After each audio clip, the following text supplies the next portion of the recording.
Bem-vindo a mais uma história do canal.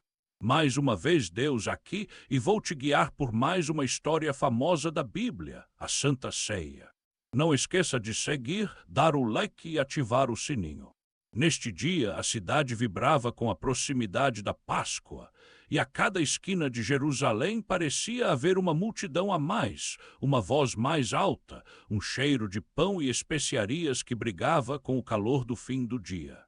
Meus filhos avançavam devagar, como quem carrega não só os mantos, mas também as dúvidas e a expectativa de uma noite diferente. É curioso como, mesmo para quem já viu tempestades acalmarem, cegos enxergarem e pão se multiplicar, a mente humana insiste em encontrar motivo para inquietação nas coisas mais simples. Pedro, por exemplo, caminhava sério, mas não conseguia esconder o olhar de quem calcula em segredo se vai sobrar o último pedaço de pão para ele. Ao lado, João trocava uma piada discreta sobre a chance de Tomé se perder da comitiva antes do jantar, e Tomé apenas sorria, como quem aceita o destino, mas não deixa de olhar para trás, desconfiando de cada esquina. A verdade é que entre um silêncio e outro brotava um comentário espirituoso, sempre de alguém que já entendeu que rir de si mesmo é uma arte, e principalmente nas noites em que o futuro parece tão grande que assusta. Chegando à casa combinada, foram recebidos por um anfitrião com olhos atentos demais para o número de sandálias e um sorriso mais educado que sincero. A sala estava montada com capricho, mesa baixa, almofadas, lamparinas acesas. Por um instante, todos se calaram, admirando o cenário, mas bastou o anfitrião dar as costas para ouvir João comentar baixinho que aquela almofada era macia o bastante para que Pedro não dormisse no meio da ceia. Pedro fingiu não ouvir, mas ajeitou a túnica, porque o que não falta em todo grupo é alguém atento ao próprio conforto.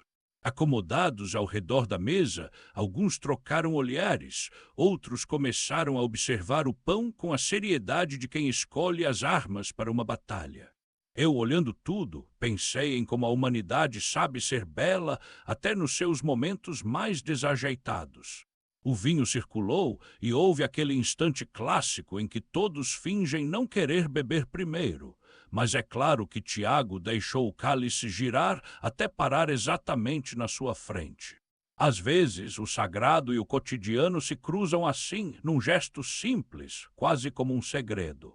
Um cisco caiu no cálice de Bartolomeu e, sem perder a pose, ele apenas piscou para mim, como quem diz: sei que estás vendo, mas um sinalzinho de boa sorte cairia bem. Respirei fundo, senti o ar da sala aquecido pelo riso contido, pelo medo velado e pela esperança, sempre teimosa, de que aquela noite seria lembrada por todos e mesmo que ninguém ali soubesse ainda por quê. Expliquei o significado daquele jantar, deixei que cada um absorvesse a gravidade do momento no próprio ritmo, e em meio à solenidade um pão caiu no chão.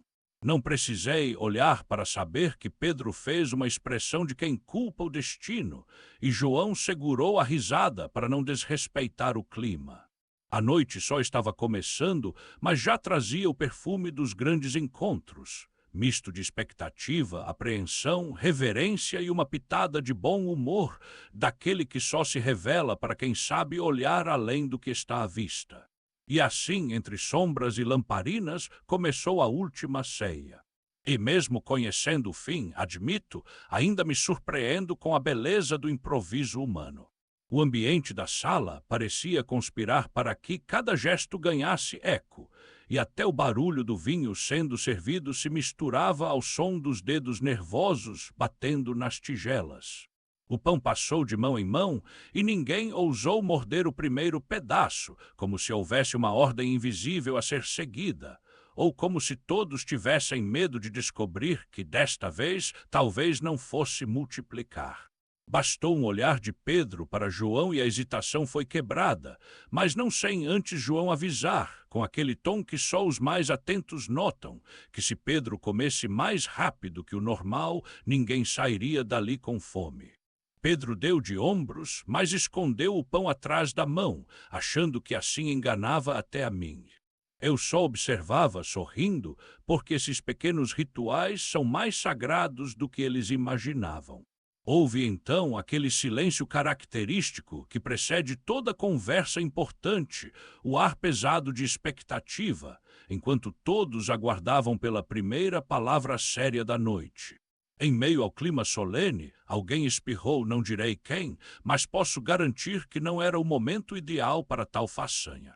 A tensão se dissolveu em sorrisos contidos e a conversa finalmente deslanchou, cada um tentando parecer mais sábio ou profundo que o outro, sem perceber que, no fundo, todos só buscavam o conforto de estarem juntos mais uma vez.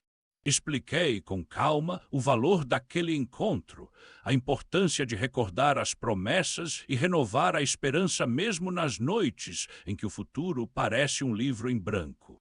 Alguns ouviam em silêncio, outros balançavam a cabeça, mas sempre havia alguém, e hoje não direi nomes, arriscando um comentário espirituoso, como quem sabe que um pouco de leveza cabe até nos discursos mais graves.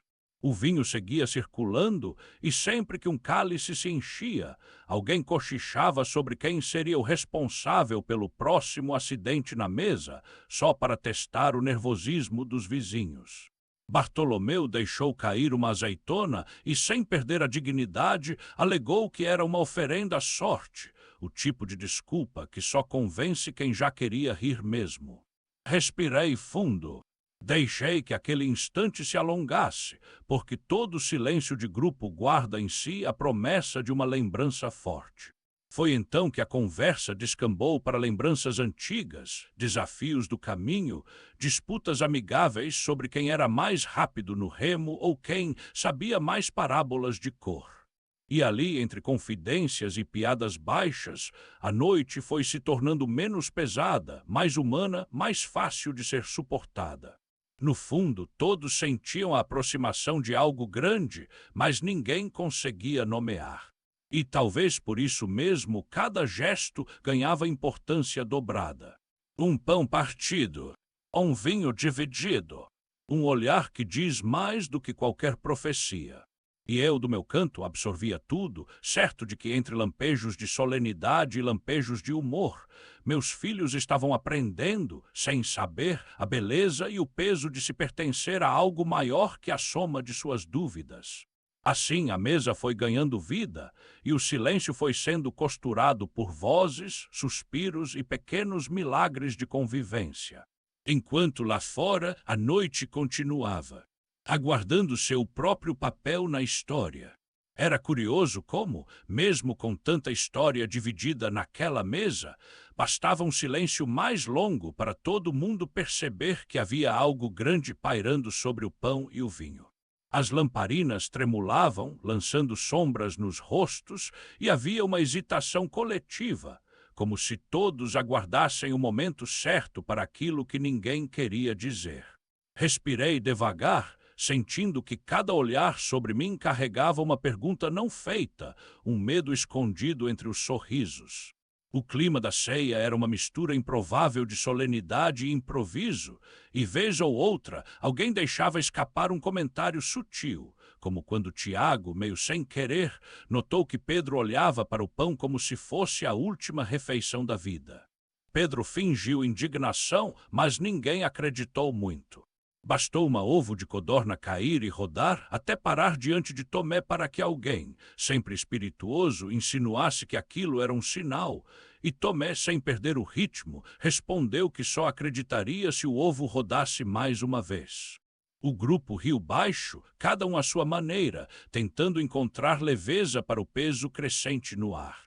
João então arriscou falar de antigos milagres, de como era fácil acreditar quando o pão se multiplicava ou quando o mar se abria em passagem seca. Mas quando o assunto era o que viria depois daquele jantar, a coragem parecia minguar, como vinho velho no fundo do cálice. Expliquei, na calma que só cabe a quem vê tudo de cima, que cada um ali teria seu papel, mesmo quando a noite parecesse longa demais. Falei das promessas, da esperança, de um amor que sobreviveria ao tempo. Houve um instante de absoluto silêncio, aquele tipo de silêncio que quase se ouve, tão denso que até o vinho parece parar no meio do cálice. E foi exatamente aí que Bartolomeu, talvez sem querer ou talvez só para aliviar, deixou escapar um elogio ao vinho, dizendo que pelo menos naquela noite a bebida estava à altura dos milagres. O grupo riu não porque a piada fosse genial, mas porque rir era mais fácil do que chorar. Respirei fundo. Deixei o ar circular, dei espaço para que cada um sentisse o momento à sua maneira. Alguns desviaram o olhar, outros buscaram algum consolo no fundo das taças, e eu sabia que por trás de cada tentativa de leveza havia um coração ansioso, uma alma pesando escolhas. O pão voltou a passar de mão em mão, agora com mais cuidado, como se todos temessem desperdiçar até as migalhas. No meio desse ritual silencioso, Pedro ensaiou um discurso sobre coragem, mas foi interrompido por João, que disse, meio sério, meio brincando, que coragem mesmo era segurar o riso diante do anfitrião sisudo. Mais uma vez, risos contidos. Mais uma vez, a vida encontrando brecha para acontecer, mesmo quando tudo sugere um fim. Eu observava, agradecendo internamente pelo dom do improviso humano. Porque, em meio ao drama, sempre nasce uma oportunidade de sorrir. E assim, entre olhares pesados e tiradas sutis, o jantar seguia, tecendo aos poucos a memória de uma noite que jamais seria esquecida. E naquele instante, senti orgulho da coragem disfarçada de humor, da fé camuflada em silêncio, e do amor que se escondia atrás de cada suspiro, ou de cada suspiro disfarçado de piada. O cheiro de pão aquecido misturava-se ao das velas, e havia algo quase mágico em ver como todos, mesmo tentando parecer relaxados, mantinham a atenção presa em cada gesto, cada palavra, cada detalhe da mesa. Era como se, sem dizer, soubessem que a noite era feita para ser lembrada. O vinho corria de mão em mão, as taças tilintavam de leve, e vez ou outra alguém se apressava em disfarçar uma gota derramada, olhando de soslaio para garantir que ninguém entregaria a falta de jeito ao anfitrião. Entre um gole e outro, as histórias antigas surgiam. Alguém lembrava de um milagre, outro contava de um tropeço no caminho, e, curiosamente, parecia mais fácil rir das próprias falhas quando se estava cercado de amigos e pão fresco.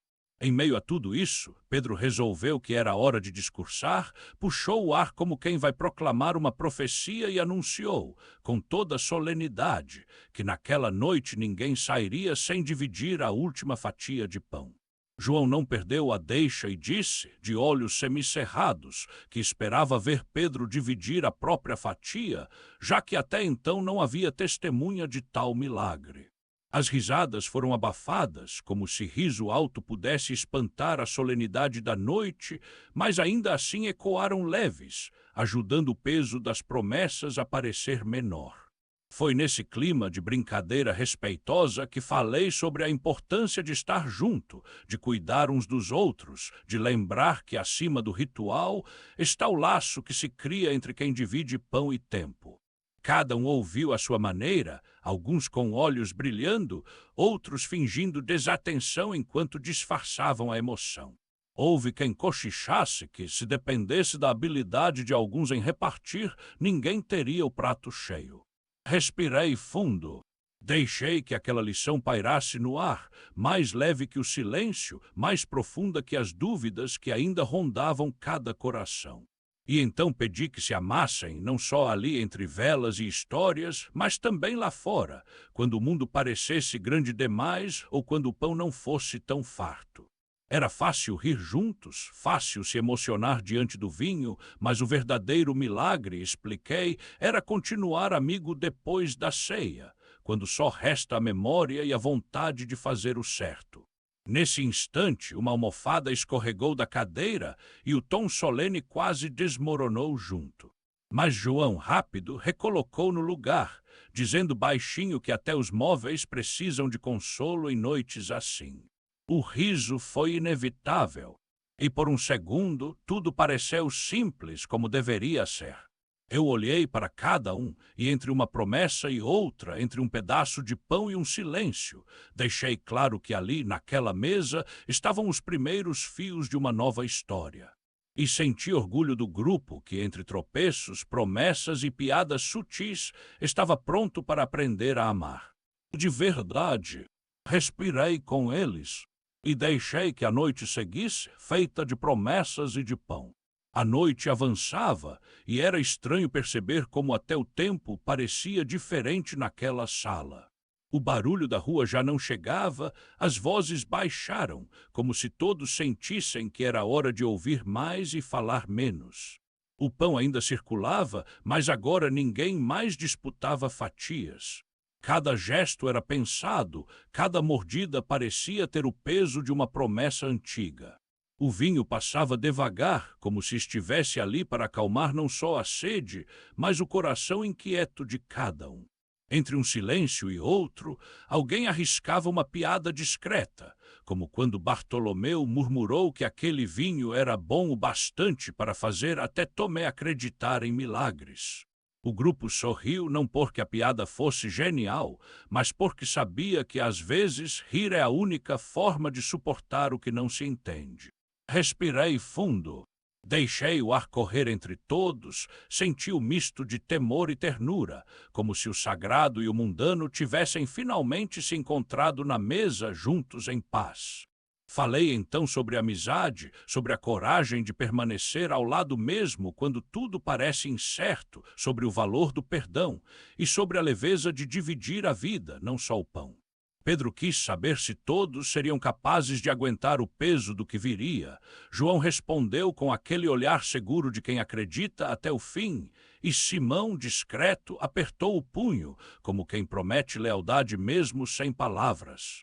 Houve uma hesitação no ar. Por um momento, todos ficaram imóveis, esperando o próximo movimento, como se cada gesto pudesse definir o destino do mundo. E foi nessa pausa que deixei a voz descer mais suave. Expliquei que dali para frente, cada um teria seu caminho, sua escolha, sua dúvida, mas que ninguém caminharia só. Foi impossível não perceber os olhares se cruzando, buscando conforto e coragem, tentando guardar na memória o rosto dos amigos, o som das vozes, até o perfume da mesa. Eu sabia que dali sairia não só um grupo, mas uma história que atravessaria o tempo, cheia de falhas, de reconciliações, de reencontros. O pão, já quase acabado, virou símbolo de tudo aquilo que é precioso porque é partilhado. O vinho, quase no fim, lembrou que há laços que se fortalecem justamente quando tudo parece prestes a acabar. Respirei fundo. E nesse instante houve silêncio de novo, mas era um silêncio cheio não de medo, mas de significado. Uma respiração coletiva, uma pausa antes do próximo ato, uma esperança guardada para os dias mais difíceis. Entre uma troca de olhares, uma mordida distraída e um sorriso contido, deixei claro que ali ninguém estava sozinho. Nunca. E a noite, cúmplice, pareceu concordar. A certa altura, o ar ficou mais denso, como se todos tivessem sentido ao mesmo tempo que as palavras iam pesar mais do que o pão. Ninguém sabia como pedir para o tempo andar devagar, mas todos tentavam, à sua maneira, prolongar os instantes antes que a noite mudasse de cor. O silêncio foi rompido quando anunciei, com calma, que entre eles havia um coração dividido. As conversas cessaram, as mãos pararam no ar, e cada um prendeu a respiração, como se uma só dúvida pudesse desmanchar toda a segurança construída à base de confiança e vinho. Pedro fitou João, João olhou para Bartolomeu, Tomé apenas suspirou e deixou a dúvida sair em voz baixa, porque era mais fácil duvidar de tudo do que admitir a fragilidade dos laços humanos. Judas desviou o olhar, fingiu ajeitar o cálice, enquanto o resto da mesa oscilava entre incredulidade e a esperança ingênua de que aquilo fosse só mais um teste, uma dessas lições que eu gostava de dar para ver se estavam atentos. Entreguei um pedaço de pão molhado a Judas, e o gesto foi tão simples quanto devastador. Por um instante, ninguém respirou. O vinho pareceu perder o sabor, e até o calor das lamparinas se tornou frio. Judas levantou-se, ajeitou a túnica, murmurou uma desculpa qualquer e saiu, deixando um vazio difícil de preencher. Havia um silêncio novo na mesa, dessa vez sem humor, sem piada, apenas a constatação de que até os mais próximos podem se perder do caminho. Respirei fundo. Deixei que cada um sentisse a tristeza, mas também o alívio estranho de quem, mesmo sem entender, percebe que é preciso seguir adiante. Foi nesse momento que Pedro, sempre impulsivo, se apressou em dizer que jamais me negaria, nem sob ameaça de tempestade, prisão ou qualquer soldado romano de má vontade. Sorri por dentro, conhecendo cada curva de seu coração, e expliquei que antes do galo cantar ele negaria 3 vezes. A mesa ficou entre o espanto e o orgulho ferido. Alguém sussurrou algo sobre o destino ser cheio de surpresas, outro fez piada sem graça sobre galos madrugadores, e até as velas pareceram piscar mais forte, como se quisessem iluminar alguma coragem escondida. Expliquei, então, que aquela noite era só o início, que haveria provações, fugas, reencontros e promessas renovadas. Falei sobre o amor que resiste à dúvida, sobre a amizade que sobrevive até aos silêncios desconfortáveis, sobre a esperança que insiste em voltar mesmo depois das maiores decepções. Respirei fundo e deixei que cada um absorvesse à sua maneira, como quem guarda no peito não só o medo, mas também uma fé que teima em crescer mesmo na dúvida. E assim a noite prosseguiu entre verdades ditas, traições veladas e um fio invisível de esperança que nem o pão partido, nem o vinho derramado conseguiram desfazer.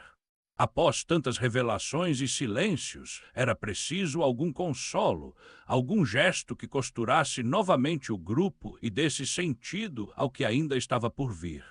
Propus então um cântico, e não houve quem recusasse, talvez porque sabiam que, depois das palavras difíceis, o melhor remédio é sempre a música. O primeiro verso saiu tímido, mas logo cada voz se juntou, umas mais firmes, outras vacilando, e até quem sempre desafinou encontrou um jeito de se esconder atrás do coro. João se animou e puxou uma segunda voz. Pedro tentou acompanhar, mas foi interrompido por Bartolomeu, que cochichou que a última vez que Pedro tentou cantar, choveu 3 dias seguidos. Riram baixo, o tipo de riso que só aparece quando a saudade já se anuncia. O cântico subiu pela sala, atravessou as lamparinas e se espalhou pelo teto, como se quisesse sair dali e alcançar quem precisava de esperança do lado de fora. Era uma melodia simples, dessas que todo mundo sabe sem lembrar onde aprendeu, e foi ali, entre um verso e outro, que senti o grupo mais unido do que nunca. A música terminou e ficou um silêncio bom, desses que não apertam o peito, mas abraçam de leve. Respirei fundo. Deixei que todos sentissem, por um instante, que nem a tristeza, nem a dúvida, nem a traição tinham o poder de anular tudo o que fora vivido. Então lembrei a eles da promessa que estava por trás de cada gesto daquela noite. Falei do amor que recomeça sempre, da esperança que sobrevive aos piores presságios, da alegria de saber que, mesmo quando parece o fim, sempre haverá um novo canto esperando para ser aprendido. Houve quem dissesse que, depois de tudo aquilo, cada pão compartilhado teria outro gosto, e que o vinho jamais seria apenas vinho outra vez. João concordou em silêncio. Pedro murmurou que, se dependesse dele, todo o jantar terminaria em música e promessa, menos, talvez, em cantoria solo. Um riso sutil percorreu a mesa. Até Tomé, o mais cético, admitiu que havia algo especial no cântico daquela noite, e por um segundo ninguém duvidou. Respirei fundo. Olhei para cada rosto e soube que, mesmo separados depois, nenhum deles estaria sozinho de verdade.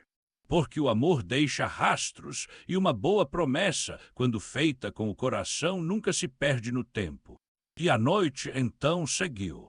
Mais leve, mais cheia de sentido, pronta para se despedir devagar.